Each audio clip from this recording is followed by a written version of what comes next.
We're also doing lots of issues up for discussion this morning. We'll be talking about our Drive Safe campaign, and we'll also be having a conversation many do not have. We've talked about abuse that women would have to go through, how men abuse women. But this morning, the focus is on how men are abused by women, how young men, in many cases, are abused by young women, older women. And I see the look on your face. You're surprised. You would want to hear the stories, wouldn't you? By older women? Yes. That's strange. Sexually. Okay.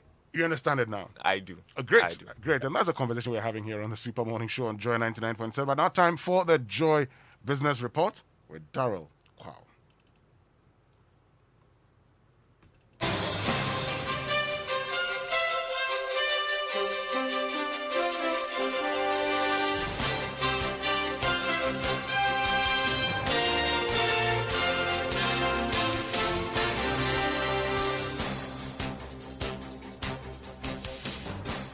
And coming up on the Joy Business Report, we'll be hearing from some firms on the cost of doing business as the Ghana Revenue Authority begins implementation of new taxes beginning tomorrow. Also, a former technical advisor at the Finance Ministry proposes drastic expenditure cuts and prudent use of public funds to help contain rising debt stock. Also, later on the Joy Business Journal, we take a look at pineapple production here in Ghana, which is struggling as diseases and imports diminish prospects.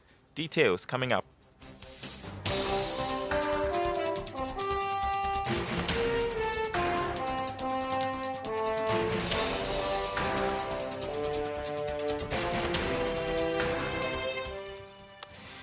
My name is Daryl Kwao. Thanks for being with us this Friday morning. And to begin with, some businesses have told Joy Business that the imposition of new taxes and increment in VAT and NHIL, which were announced in 2021 budget, will add to the cost of doing business beginning next month.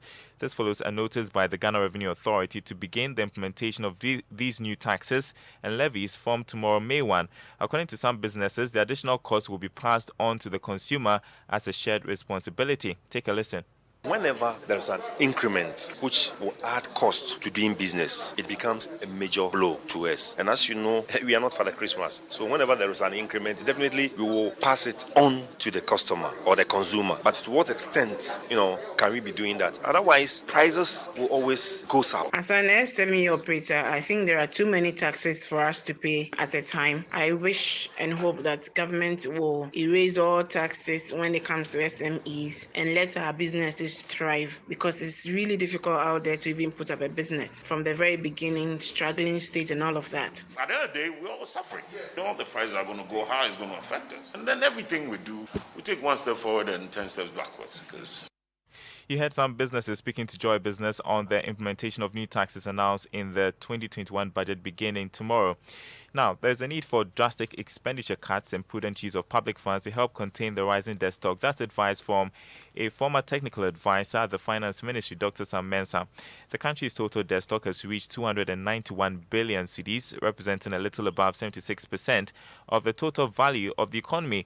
There are fears that Ghana could soon slip into a highly debt-distressed status. But speaking on PM Express Business Edition, Dr. Mensah said that there is still a way out to deal with the situation. If you're going strictly by the economics, we should stop borrowing.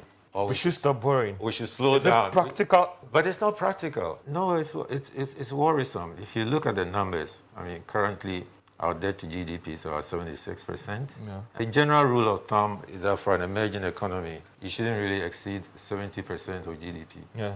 So we have to try and get on a trajectory that will bring down the deficit. But the borrowing should still go on. Oh, I don't really think that as a country we can say we can't borrow. We have to borrow. You can make it more efficient in terms of specifying what the borrowing is going to be used for. Yeah. I think it's always argued and conventionally accepted that if you borrow funds for investment, it makes a lot more sense than borrowing funds for current consumption. So we can improve the way that we borrow, but it's not possible for any country to say they're not borrowing. You heard a former technical advisor at the Finance Ministry, Dr. Sam Mensah. Remember to catch a repeat of the program later today at 9 on the Joy News channel, which is free to air. The Chartered Institute of Marketing Ghana has expressed its commitment to weed out members who engage in unethical marketing practices. According to the president of the institute, Dr. Daniel Kazati, his outfit is working in collaboration with relevant stakeholders to ensure the institute exercises its powers to rid the industry of bad marketing activities. Dr. Kazati spoke at the launch of the CIMG Professional Marketing Qualifications Examination. If you belong to a profession and there is no act backing your existence, it is very difficult to regulate the ethical conduct and professional conduct of your members. Now with the act, we are able to put in place adequate measures to weed out bad nuts. You know, for professional groupings, your certificate can be taken away from you. Those of us who did the program early in the days with the UK, if you misbehaved here, you were referred to an ethics and disciplinary committee, and if they found you guilty, your certificate will be withdrawn. So in Ghana, now that we have this bill, if you are a practicing marketer, a member of the Chartered Institute of Marketing Ghana, and you are found to be culpable of any offense whilst practicing your profession, a disciplinary committee will be set up to investigate you, and when you are found culpable, your certificate will be withdrawn. Meanwhile, Chief Director of the Ministry of Education, Benjamin Jesse, who delivered the keynote address on behalf of the Education Minister, Dr. Yao Osei-Duchum, assured CIMG of the ministry's support to enhance professional marketing in Ghana. You're listening to the Joy Business Report. Now, ahead of May Day celebrations tomorrow, the Union of Industry, Commerce and Finance Workers wants its social partners, government and employers to re-strategize to keep business performance on a high pedestal. This, it believes, will trigger job-led economic growth. COVID-19 pandemic impacted significantly on the economy last year as the rate of growth was a paltry 0.4%. Johnson Anu Amagashi is General Secretary. We are expecting the government to assure us of sustainability of jobs, which is key. We are also expecting the employer to assure us of sustainability of jobs and enhancement of remuneration. As I said, despite the COVID, we are doing very well. The economy is doing very well. For instance, if you had looked at all the balance sheet published by the banks, almost every bank is doing well. And we expect that it would enable the businesses to borrow and to enhance their operations as well. The theme for the May Day celebrations is economic recovery in the era of COVID-19, the role of social partners. Now, Ghana's pineapple industry is on the verge of collapse, ridden with disease and a new variety from Costa Rica competing with the local variety. Now, industry players say that has diminished the demand for the country's pineapples on the global market. In this edition of Business Journal, Charles Ait unveils the challenge at hand as the pineapple sector reflects on the legacy of Ghana's first best farmer and pineapple industrialist, D.O.Y. Safo, who passed away recently. With a sudden varietal shift to the Del Monte Gold Invasion MD2, the Costa Ricans took over the European pineapple export market, which hitherto was dominated by Ghana and other African countries. This resulted in a significant decline in Ghanaian export shares, while Costa Rica continued to rise as of the new market leader of fresh pineapple in the growing European market. As a result of this MD2 invasion, more than 500,000 smallholder farmers who contributed between 35 to 50% of the export volumes of pineapple before 2004 lost their jobs. The high cost of investment into the new variety and issues of diseases, among others, made it very difficult for many to get back into business. I cannot understand. After Kwame Nkrumah was overthrown, all the factories were closed. The resultant is that we have a lot of unemployment today in the country.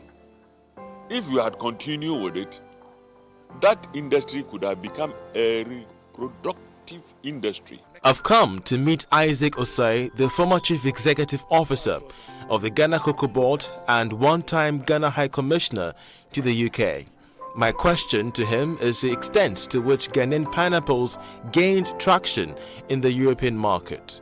It was during this period that we had a lot of products coming in from Ghana, and the horticulturals became an item on supermarket shelves, especially pineapples from Ghana. And it was led mainly by Mr. Safo of Combined Farms, and I think Koranko as well, and some others.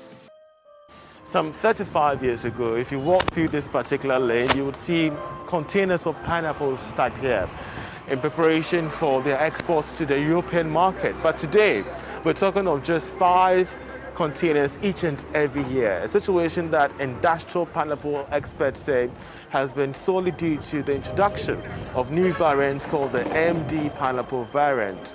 All too soon, industrial experts, the likes of D.O. Sapon of great memory, are much more concerned about the future of Ghana's pineapple industry as they raise stark challenges that confront them from the market gate to the export market. Charles Ayeta reporting for Joy Business. Thanks, Charles, for that report. Let's bring you some news from Nigeria. Nigeria's central bank has removed the boards of FBN Holdings PLC and its main subsidiary First Bank Nigeria Limited for appointing a new chief executive officer without regulatory approval. The Central Bank of Nigeria ousted Benga Shogo as CEO of First Bank Nigeria, a parent company of FBN Ghana, and reinstated the former head a day after it queried the appointment. First Bank, Nigeria's oldest lender and the third largest by assets, is considered by the central bank as a systemically important bank. Great. Now, before we go, let's check the currency market. The dollar going for 5 cedis, 78 pesos. The British pound going for 8 cedis. The euro is selling at 6 cedis, 89 pesos. On the commodity market, crude oil shot up this morning, is selling at $68 a barrel. The precious metal gold lost more than $3 to open trading at $1,768.86 an ounce. Cocoa also gained significant $27, is selling this morning at $2,499 a ton. There's more news on our website, myjoyonline.com/business. It's back to Alhaji Kojo Yankson this morning. Nagode. Nah, Bochi is a Oh, yo, is that Hausa you're trying to speak? I have no idea what I just said. Yes, what good Arabic name could I adopt today? Why does Mustafa come to mind? Is it Arabic? I don't know. Yes, it is. Okay, yeah, Mustafa great. is Arabic. Yeah. Or maybe I don't want to be just Arabic. I want to be Northern. Today I'll call myself Budumban Chansin Yan Chansunuwini. Okay, this is where I leave you, Kojo Yankson. Have a nice weekend. Daryl, have a wonderful weekend. We'll see you on Monday. Lots and lots to talk about this morning, by the way. Before you go, Daryl, do you know any men in your life, friends of yours, who have said that their first